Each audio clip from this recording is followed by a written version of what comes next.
So what is equanimity? This, rather strange word that we don't hear very often, equanimity. Obviously, it has the word equal in it, which speaks to the impartiality, the ability to relate to our preferences personally with a sense of spaciousness. So equanimity, a few synonyms to start to get a sense of it. Poise, balance. Equanimity isn't a thing. It's not a fixed state. It's a dynamic and responsive equilibrium, right? So it allows us to know and feel what's happening very intimately and closely without becoming lost, overwhelmed, or reactive. Another synonym is non-reactivity.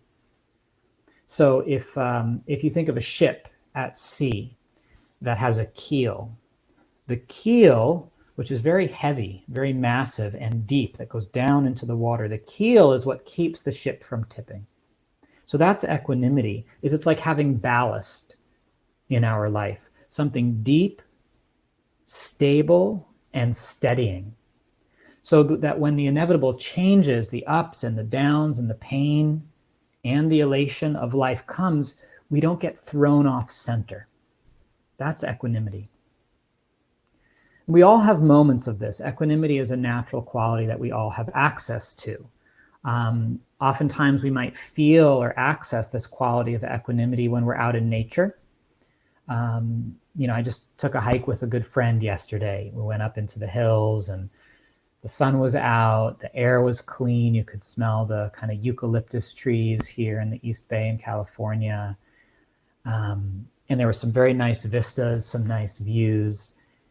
And often being out in nature, when we get that visual perspective, we have a large kind of expansive view. It helps to put our life in perspective.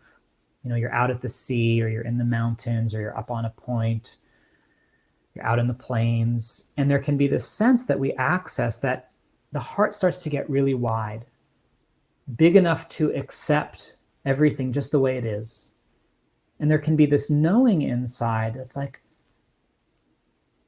even the things that are difficult, this is just how it is right now, and it's okay. We're not papering over the pain. We're not blocking out the good things, but there's a sense of both spaciousness and okayness inside with the way things are. So we get tastes of this quality in our life. And it comes, the understanding in the Buddhist path is that this quality of equanimity comes from wisdom. It comes from seeing and understanding things the way they are.